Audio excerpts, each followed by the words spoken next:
Movie পাড়ায় এখন একটাই গুঞ্জন, আর সেইটা হচ্ছে রইকে নিয়ে। পরিচালক মেজবাউর রহমান সুমন হাওয়া সিনেমায় একদিক থেকে মেটাফোরের ব্যবহার করলেও দ্বিতীয় সিনেমার রইদে অনেকগুলো মেটাফোরের ব্যবহার করেছেন। আজ আমরা সেই রইদ মুভির এক্সপ্লেনেশন নিয়েই হাজির হয়েছি। দেখব সাধু এবং সাধুর বইয়ের গল্প। অন্ধকারে আলো তার একটা ছায়া পড়ে। গল্পের শুরুতেই চালিন্দা নামের একটা গ্রাম আমরা দেখতে পাই, যে গ্রামে বসবাস করে সাধু। সাধু একা একটা বাড়িতে থাকে। তার বাড়ির পাশে আছে লম্বা একটা তালগাছ। সেই তালগাছ এই গল্পের অন্যতম এক ফ্যাক্ট। সাধু গ্রামে নানান ধরনের কাজ করে, এই যেমন কৃষিকাজ, পশুপালন, মাছ শিকার, এসব করে সে জীবিকা নির্বাহ করে। এর মধ্যেই সাধু একদিন বিয়ে করে বাড়িতে বউ নিয়ে আসে। সাধুর বউ একজন উন্মাদ মহিলা, যার দ্বিতীয় বিয়ে হয়েছে সাধুর সাথে। কিছুটা পাগলামি স্বভাব থাকার কারণে সাধুর বউকে সেই গ্রামের কেউই ভালো নজরে দেখে না। গ্রামের মানুষের চোখে সে একজন পাগলি হলেও সাধু কখনোই তাকে সেই চোখে দেখত না। কেউ তার বউকে পাগলি বলে সম্বোধন করলে সে দৃঢ়ভাবে প্রতিবাদ জানায়। সাধু এলাকার মিয়া ভাইয়ের সব কিছু দেখাশোনার কাজ করে। লোকে বলে মিয়া ভাই তার মাছের প্রজেক্টের সুবিধা পেতেই পাগলির সঙ্গে সাধুর বিয়ে দিয়েছেন, কিন্তু বিয়ে করেও সুখ পায় না সাধু, কারণ তার পাগলি বউ তাকে তার কাছেই আসতে দেয় না। সাধু বউকে ধরতে গেলেই প্রতিবাদ করে ওঠে। এতে করে দিন দিন বউয়ের প্রতি সাধুর বিরক্তি চলে আসে। তাই একদিন মেলা দেখানোর নাম করে অনেক দূরের এক নির্জন প্রান্তরে পাগলি বউকে ফেলে আসে সাধু। কিন্তু অনেক দিন পর নিজে থেকেই সে আবারও ফিরে আসে। সাথে করে নিয়ে আসে আশ্চর্য রান্নার হাত। বাড়িতে এসেই সে সাধুকে তালের পিঠা বানিয়ে খাওয়ায়। এমন মজার তালের পিঠা সাধু বাপের জন্মেও খায়নি। তবে সাধুর মনে একটা প্রশ্ন থেকে যায়, তার বউ হঠাৎ করে এমন পিঠা বানানো শিখলো কোথা থেকে? এই তালের পিঠা খেয়ে সাধু তার পাগলি বউয়ের প্রতি অনুরাগী হয়ে ওঠে। কিন্তু এবারও সাধু বউকে কাছে পেতে চাইলে বউ সাধুর কাছে না গিয়ে উঠে যায় চালের উপর, যা সাধুকে বেশ কষ্ট দেয়। এতদিন হলো বিয়ে করেছে, কিন্তু সে বউকে এখনও কাছে পায়নি। পরের দিন সাধু গরু চড়ানোর সময় ষাঁড়দের বিভিন্ন গাভীদের সঙ্গে মৈথুনের দৃশ্য দেখে, যা সাধুর অন্তরে কামনার আগুন জ্বালিয়ে দেয়। তাই দ্রুত বাড়িতে চলে আসে। এসে বউয়ের কাছাকাছি বসতেই খেয়াল করে তার বউয়ের কোমরে পিঁপড়া খাচ্ছে। সাধু সেই পিঁপড়া সরিয়ে ফেলে। বউয়ের উন্মুক্ত কোমর থেকে পিঁপড়া সারানোর দৃশ্য যেন তার মনের উদ্বিমিত কামনাকেই নির্দেশ করে। সাধুর বউ একটা ছাগল পালত। সেই ছাগলের নাম ছিল কুলসুম। সারাদিন সেই কুলসুমকে নিয়েই থাকতো সাধুর বউ, যেন সাধুর চেয়ে কুলসুমই তার কাছে বেশি আপন। সাধুর বউ একদিন আবারও একটা পাগলামি করে। সে 20 কিলোগ্রাম ভুসি মাছের খাবার হিসেবে পুকুরে ফেলে দেয়, যাতে মাছ পেট ভরে খেতে পারে। এইটা দেখে গ্রামের ছেলেপেলে মজা করে সাধুর বউয়ের উপরে ঢিল ছোড়ে। পাগলি বলেও খেপাতে থাকে। পাগলিও তাদের ছেড়ে কথা বলে না। পাগলি একজনকে মেরে মাথায় ফাটিয়ে দেয়, যা নিয়ে গ্রামে তোলপাড় শুরু হয়। সাধুর বউকে নিয়ে গ্রামবাসীরা এক বিচার দরবার ডাকে। সেই দরবারে গ্রামের মাতব্বর জানায় সাধুর পাগলি বউকে এভাবে ছেড়ে দিয়ে রাখলে আরও ক্ষতি করবে, তাই তাকে বাড়িতে দড়ি বেঁধে রাখা হোক। সাধু নিরুপায় হয়ে সেইটাই করে। কিন্তু তারপরও সাধুর বউয়ের প্রতি ভালোবাসা একটুও কমে না। কোথাও দাওয়াত খেতে গেলে বউয়ের জন্য লুকিয়ে মাংস নিয়ে যেত সে। আবার সাধুর বউ স্বামীর জন্য বানিয়ে রাখতো সে তালের পিঠা। কিন্তু হাত পা বাঁধা অবস্থায় বউ কিভাবে পিঠা বানালো সেই উত্তর পায় না সাধু। তাহলে কি বাড়িতে অন্য কেউ আসতো? সেটা তো মিস্ত্রি থেকে যায়। যাই হোক, তো সাধু তার বউয়ের বাঁধন খুলে দেওয়ার সময় শারীরিক সম্পর্কের আবারও চেষ্টা করে। সাধুর বউ তখন উল্টো সাধুর উপরে উঠে মারামারি শুরু করে। এই মারামারির সময় সাধু তার স্পর্শকাতর অঙ্গে আঘাত পায়। পাগলি বউ স্পর্শকাতর অঙ্গে আঘাত দেওয়ার শাস্তি হিসেবে সাধু তার বউয়ের পায়ের দড়ি খুলে পাগলি সম্বোধন করে পরিয়ে দেয় লোহার শিকল। সাধুর বউ তখন বলে, আমি পাগলি নই, আমি এখন ভালো হয়ে গেছি। তারপরেও শোনে না সাধু। এরপর থেকে একটুতেই বেশি রাখতে থাকে সাধুর বউ। বউয়ের মাথা ঠান্ডা করার জন্য একদিন কবিরাজের কাছ থেকে ওষুধ নিয়ে আসে সাধু। সেই ওষুধ এক ঢোকে অর্ধেক খেয়ে ফেলে সাধুর বউ, যা সাধুকে অবাকই করে দেয়। এর মধ্যেই একদিন সাধু বাইরে কাজ করতে থাকলে হঠাৎ করে আগুন লাগে সাধুর বাড়িতে।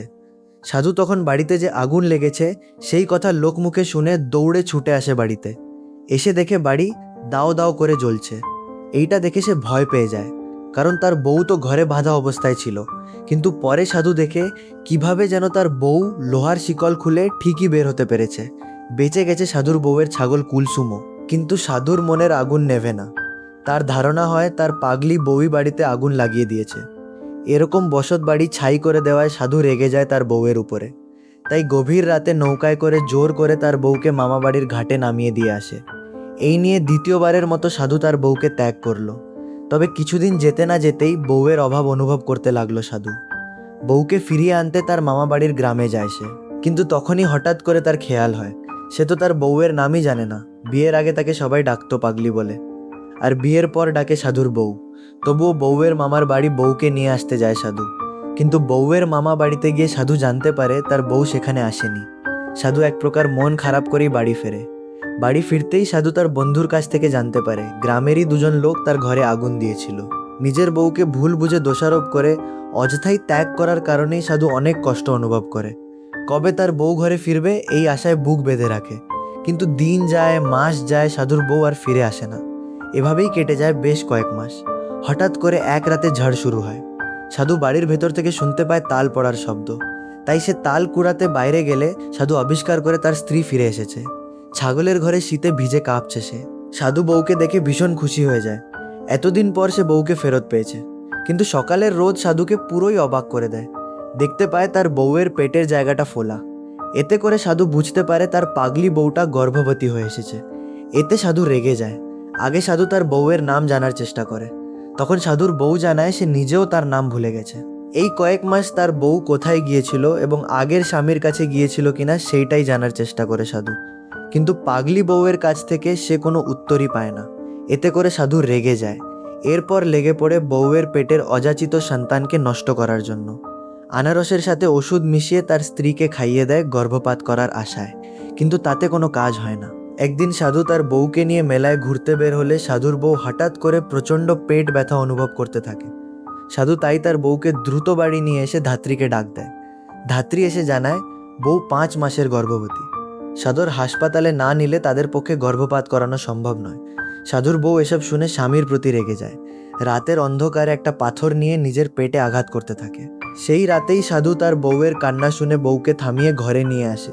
সেদিন রাতেই আবারও শুরু হয় প্রচণ্ড ঝড়। ঝড়ের সেই রাতে শুধু শিশুর মতো কুঁকড়ে থাকে নিজের বউয়ের পেটের কাছে।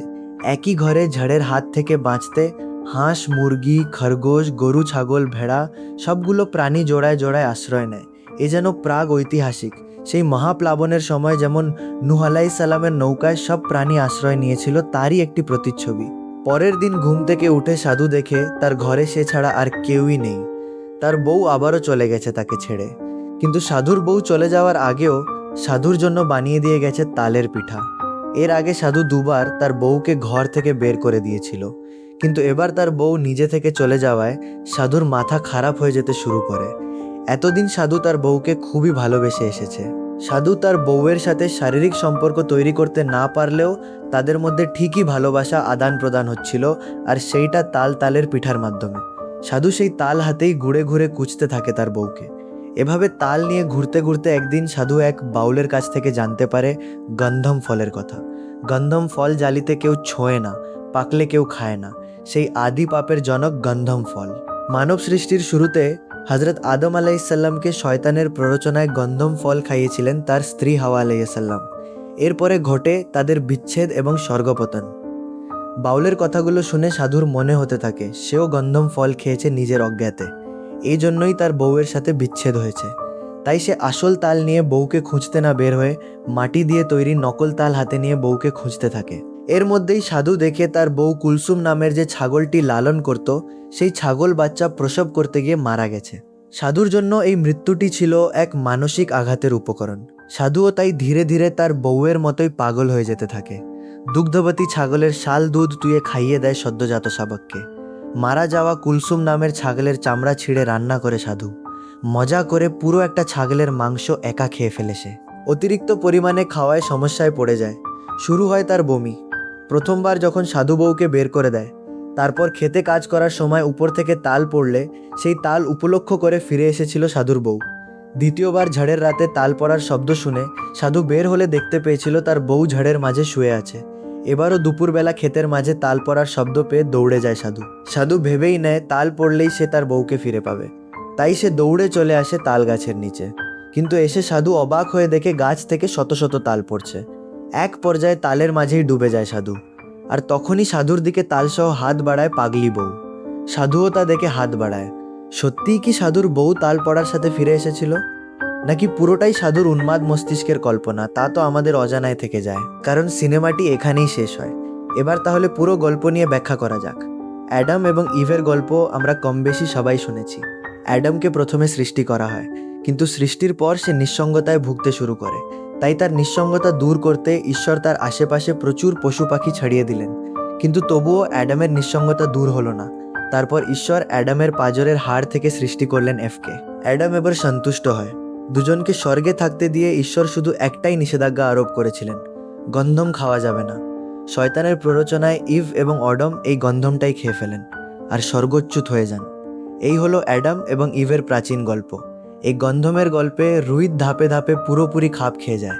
সাধু নিঃসঙ্গ ছিল, পশু পাখির সঙ্গেই ছিল, দীর্ঘ সময় চলে গেছে, তার বিয়ের বয়সও পার হয়ে গেছে। তারপর তার জীবনে বউয়েল। লোকজন থেকে দূরে ইডেনের মতো একটা সুন্দর জায়গায় দুজন সংসার শুরু করে, কিন্তু সংসারটা ঠিকঠাক জমে না, কারণ তার বউ পাগলি, সমাজের সাথে চলতে পারে না। এই পাগলি বউ নিজের এক আলাদা জগৎ বানায়। সেই জগতে ছাগল কুলসুম তার কাছে সব কিছু। সে ছাগলের সাথেই কথা বলে, মাছের সাথে কথা বলে, সাধুকে স্পর্শ করতে দেয় না, অনর্গল পাগলামি করে যায়। রইদে বউকে ইভ, সাধুকে অডম এবং পাগলি হিসেবে দেখা ওই সমাজকে বা কারোর নিজের মতো করে থাকাটাকে খারাপ চোখে দেখার দৃষ্টিভঙ্গিকে যদি ডেভিলের রূপক হিসেবে উপস্থাপন করা হয়, তবে ওই ডেভিলের প্ররোচনায় রোহিত প্রথম পাপটা করে। বউকে সে রেখে আসে দূরে কোথাও। এরপর সাধু একদিন খেতে কাজ করতে গেলে একটা তাল পড়ে। সাধু তাল হাতে নেয়, বউ ফিরে আসে। তালটা গন্ধমের রূপক হিসেবে সরাসরি চলে আসে এই জায়গাতে। গন্ধম ছিল জ্ঞান বৃক্ষের ওই ফল। শয়তান প্ররোচনা দিয়েছিল যদি ওই ফল তারা খায় তবে তাদের জ্ঞানের চক্ষু খুলে যাবে, তাদের জ্ঞানের পরিমাণ হবে ঈশ্বর সমান, যার জন্য ঈশ্বর তাদের গন্ধম খেতে নিষেধ করেছিলেন। তারপর অ্যাডম এবং ইভ ওই গন্ধম খায়। ঠিক যে কারণে তারা গন্ধমটা খেয়েছিল ওই কারণটার নাম আকাঙ্ক্ষা। রোহিতের তাল ওই আকাঙ্ক্ষারই প্রতীক। চেতন মনে সাধু কখনো অ্যাকসেপ্ট করে নাই সংসার 2 দিনের হলেও বউয়ের অনুপস্থিতিকে সে অনুভব করছিল। বউকে কাছে পাওয়া ছিল তার ভেতরকার আকাঙ্ক্ষা। হাতে গন্ধম নিতেই তার ওই আকাঙ্ক্ষা পূরণ হয়েছিল। পরবর্তী তাই যতবার তাল হাতে নেয় সাধু ততবার বউ ফেরত চলে আসে, এবং তার মনের ভেতরকার আকাঙ্ক্ষা অনুযায়ী যতবার বউ ফেরত আসে ততবারই বউয়ের মধ্যে কিছুটা পরিবর্তন লক্ষ্য করা যায়। রোহিত সিনেমায় সাধুর বউ হারায় মোট 3 বার। প্রথমবার বউ ফিরে আসে রান্নার গুণাগুণ নিয়ে। যে বউ কখনো রান্নাই করেনি সেই বউ প্রথমবার ফেরত এসে বাপের জন্মের শ্রেষ্ঠ তালের পিঠা রান্না করে খাওয়ায়। দ্বিতীয়বার বউ যখন ফেরত আসে এবার সে আরও বেশি ম্যাচিউর। সাধু বারবার বউকে একটা স্বাভাবিক মানুষ হিসেবেই আকাঙ্ক্ষা করছিল, আর এই আকাঙ্ক্ষা করতে করতেই নিজেই অস্বাভাবিক হয়ে দাঁড়িয়েছিল। রোহিতের প্রি ক্লাইম্যাক্স পার্টটাই ভয়াবহ, একদম গা গোলানো অস্বস্তিকর, কারণ তখন সাধু আর সাধু ছিল না, বিবর্তিত হয়ে গিয়েছিল অন্য কিছুতে। এখন প্রশ্ন হচ্ছে সাধুর বউ যায় কোথায়? এটার উত্তর আসলে জানা নেই। গল্পটা অ্যাডামের, তার জগতের। ওখানে ইভের আলাদা জগৎ নেই, ইভের আলাদা নাম পর্যন্ত নেই, যেহেতু তাকে সৃষ্টি করা হয়েছিল অ্যাডমের অংশ থেকে। অংশের ভেতরের আলাদা নাম তো আর হয় না, তাই রোহিতে বইয়ের আলাদা জগৎ নেই। রোহিত গল্পে মূলত সাধুর 3টা চক্র অতিক্রম করে এবং ওই চক্র 3-এ এসে থেমে যাচ্ছে তাও নয়, কারণ রোহিত কখনো শেষই হয় না। রোহিত সিনেমায় সাধুও এই চক্রেই আবর্তিত হয়েছে এবং হচ্ছে। পুরো সিনেমায় বউয়ের সাথে তার 3টা সংসার হয়। প্রতিটা সংসার আরম্ভ হচ্ছে, শুধু পাপ করছে আর একা হয়ে যাচ্ছে। যখনই তার অপরাধবোধ জাগ্রত হচ্ছে তখনই হাতে পাচ্ছে তাল তথা গন্ধম। প্রতিবার চক্র শেষে সাধু আরও বেশি ঘনিষ্ঠ হচ্ছে বউয়ের সাথে। অন্যভাবে বলতে গেলে বউকে গিলে হজম করছে সে, কারণ প্রথম চক্রে যে সাধু খানিকটা ঝগড়াঝাঁটি এবং পাগলামোর কারণে বউকে রেখে আসে দূরে কোথাও ওই একই সাধু। দ্বিতীয় চক্রে বউ যখন লাঠি নিয়ে মারপিট করে এবং একটা বাচ্চার মাথা ফাটিয়ে দেয়, তারপরেও তাকে দূরে রেখে আসে না, বরং সে বউকে শেকলবদ্ধ করে। দ্বিতীয় চক্রে বউকে সে রেখে আসে তখন যখন তার বাড়িঘর জ্বলে যায়, আর সে ভাবে শেকলবদ্ধ থাকার ক্ষোভেই হয়তো বউ আগুন দিয়েছে। তৃতীয় চক্রে সে বউয়ের পেটের বাচ্চাকে মেরে হলেও বউকে রাখতে চায়। প্রথম চক্রে সাধু বউকে পাগল বলে স্বীকার করে না, সমাজে বউয়ের একটা স্বাভাবিক স্থান চায়। দ্বিতীয় চক্রে সাধু বউকে অবিশ্বাস করে। তৃতীয় চক্রে সাধু বউয়ের বাচ্চা খুন করতে চায়। প্রতিটা চক্রেই কোনো না কোনোভাবেই বউয়ের প্রতি সে অন্যায় করে যাচ্ছে। তারপরও বউ বারবার তার কাছেই ফিরে এসেছে, কিন্তু কেন? এই প্রশ্নে এসে রোহিত সিনেমাটা আরও একটা দিক উন্মোচন করে যায়। সাধুর কাছে বউ ফিরে আসতে হচ্ছে কারণ বউয়ের আর কোনো উপায় নেই। সিনেমার একটা অপূর্ণ কথোপকথন দৃশ্যে বাউলও এই উপায় খোঁজে। গন্ধম খাওয়ার পর কি হবে সাধুর? সাধু চক্রে ফেঁসে গেছে। গন্ধম হাতে নেওয়ার পর থেকে সাধু ফেঁসে গেছে। বউ নিজের ইচ্ছায় আসছে না সাধুর কাছে, সাধু নিয়ে আসছে বউকে এবং ওই বউ হয়েই আসছে যেমনটা সাধু চায়, যেমনটা সাধুর আকাঙ্ক্ষা। সাধু প্রতিটা চক্রে বউয়ের একাধিক ভার্সন চেয়ে আনছে ঈশ্বরের কাছ থেকে, প্রতিবারে আগের থেকে উন্নত ভার্সন। এবং সাধুর এই চাওয়া কখনো মিটবে না, সে অসংখ্য তালের স্তূপে ডুবে থেকেও বউকে চাইবে, আবার হাত বাড়াবে। গল্পটাকে সম্পূর্ণ অন্যভাবে উপস্থাপন করা যায় যেখানে চলে আসে লিলিত। অ্যালফাবেট অফ বেনসিরা অনুযায়ী ইভ নয় ডামের সাথে প্রথম মানবী হিসেবে সৃষ্টি হয়েছিল লিলিত, যে অ্যাডামের আধিপত্য মানেনি, ত্যাগ করেছিল তাকে। পরবর্তীতে ইভকে তৈরি করা হয়। রোহিত যদি অ্যালফাবেট অফ বেনসিরা অনুসরণ করে, তবে সাধুর বউকে লিলিত রূপে কল্পনা করা যায় এবং ধরে নেওয়া যায় প্রথম চক্র শেষে লিলিত আর ফেরেনি, ফিরেছে তার আদলে ইভের এক একটা ভার্সন পর্যায়ক্রমে, যে রান্না করতে শিখেছে এবং সমাজের চোখে কিছুটা ম্যাচিওর। কারণ প্রথমবার বউ ফেরত আসার পরেই সাধুর ঘরবাড়ি জ্বলে যায়, যা ইঙ্গিত করে তার স্বর্গচ্যুত হওয়া, যেটা কিনা জেনেসিসের সাথে মেলে।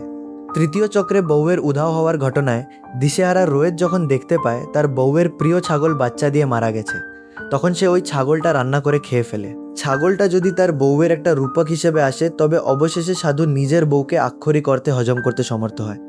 কখনো বউকে স্পর্শ করতে না পারা সাধু যে কামনায়, যে প্রেমে, যে নিঃসঙ্গতায়, যে আকাঙ্ক্ষায় বারবার বউকে চেয়েছিল, তার ওই আকাঙ্ক্ষা তারই শরীরের অংশ হয়ে যায়। অতঃপর আর ফলাফল তালের সংখ্যা বৃদ্ধি পায়। সাধুর আকাঙ্ক্ষা সীমা ছাড়ায়। অসংখ্য তালের স্তূপে ডুবেও সাধু আরও একটা তালের দিকে হাত বাড়ায়। এই হচ্ছে মূল ব্যাখ্যা। সিনেমাটিতে নাজিফা তুষি এবং মোস্তাফিজুর নূর দুজনেই দুর্দান্ত অভিনয় করেছেন। তাদের এই অভিনয়ের জন্য রোহিত সিনেমাটি আরও প্রাণবন্ত হয়েছিল। তো বলবো, রোহিত সিনেমাটি একবার হলেও হলে গিয়ে দেখুন। এই সিনেমাটা দেখার এক্সপিরিয়েন্স অন্যরকম ফিল দেবে।